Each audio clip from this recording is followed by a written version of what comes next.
সংসদের সপ্তম অধিবেশনের প্রথম বক্তব্য রাখবেন মিস্টার হারুন। মাননীয় সদস্য, আপনার সময় 4 মিনিট। ধন্যবাদ মাননীয় স্পিকার। মাননীয় স্পিকার, আমাদের বাংলাদেশ মানুষের রঙে রঙে আঁকা এক ইতিহাস, ভালো মন্দ মিলিয়ে এই জাতির চিরন্তন বিশ্বাস। কেউ শেখায় ভালোবাসা, কেউ শেখায় জীবনের লড়াই, বৈচিত্র্যের এই বাংলাতেই ঐতিহ্যের দ্বীপ জ্বলে সদাই।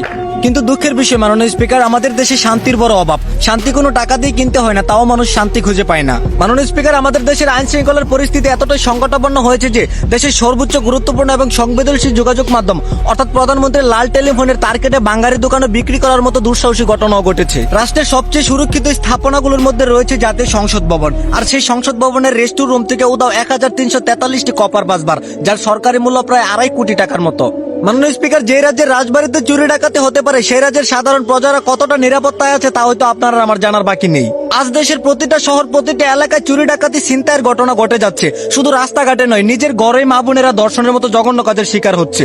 এমনকি গত 100 দিনে প্রায় 200 নারী ও শিশু নির্যাতনের ঘটনা আমাদেরকে স্তব্ধ করে তুলেছে। মাননীয় স্পিকার, আজ আমরা দেশের সর্বস্তরে ঘটনা টান দিলে দেখতে পাই মাদক কারবারিদের হাতে র্যাব পুলিশ সহ অনেকে আহত এবং নিহতও হয়েছে। যে দেশের আইনজীবীরা মাদক কারবারিদের হাতের শিকার হতে পারে সেই দেশ কতটা নিরাপদ হতে পারে তা আমাদের জানার বাকি নেই। মাননীয় স্পিকার, এদেশের প্রত্যেকটা ফ্যামিলিতে আজ মাদকের জন্য অশান্তি। কখনো কখনো ছেলে তার মাকে মারধর করে, আবার কখনো কখনো স্ত্রীকে অত্যাচার করে শুধু মাদকের টাকার জন্য। মাননীয় স্পিকার, এই অশ্লীল সমাজ তৈরি হওয়াটা নেশাখোরদের দোষ না, সম্পূর্ণ আইনের দোষ। কারণ আইন যদি সঠিক ও ন্যায় পথে চলতো তাহলে আমাদের দেশের সাধারণ মানুষ কখনো নেশা আসক্ত হতো না। মাননীয় স্পিকার, উপরোক্ত আলোকে বিবেচনা করে দেশ ও দেশের মানুষকে নিরাপদে রেখে সন্ত্রাস দমন করে অনৈতিক কার্যকলাপ বন্ধ করুন। ধন্যবাদ মাননীয় স্পিকার। সংসদের সপ্তম অধিবেশনের দ্বিতীয়বারের মতো বক্তব্য রাখবেন মিস্টার দুলাল। মাননীয় সদস্য, আপনার সময় 5 মিনিট।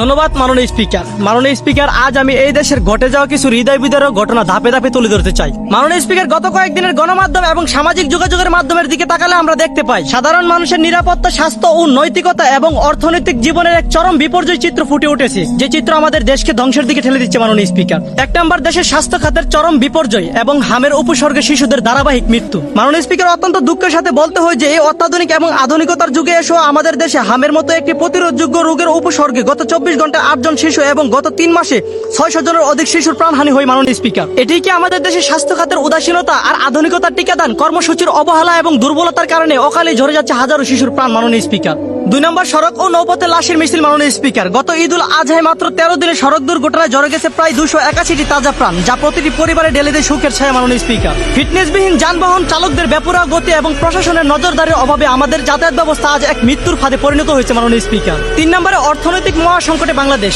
যা সাধারণ মানুষের দেওয়ালে পিঠ রাখার কারণ। মাননীয় স্পিকার, বিদ্যুতের প্রতি কিলোওয়াট 1 টাকা 50 পয়সা বৃদ্ধি করা, 12 কেজি এলপিজি গ্যাস 1250 থেকে 1750 হওয়া, ডিজেল পেট্রোল অকটেন প্রতি লিটারে 22 টাকা বাড়িয়ে সাধারণ খেটে খাওয়া মানুষদের জীবন যুদ্ধকে থমকে দেওয়া হচ্ছে। মাননীয় স্পিকার, যে দেশে অভাব অনটন থাকে এবং সাধারণ মানুষ নিরাপদ যোগাযোগ ব্যবস্থা ও খাদ্য চিকিৎসা থেকে বঞ্চিত থাকে সেই দেশ কখনো উন্নত হতে পারে না। মাননীয় স্পিকার, সুতরাং দেশের অর্থ সংকট কমিয়ে দেশের সাধারণ মানুষকে চতুর্ভাবে নিরাপত্তা দিয়ে দেশকে সঠিক এবং সুন্দরভাবে চালানোর চেষ্টা করুন। ধন্যবাদ মাননীয় স্পিকার।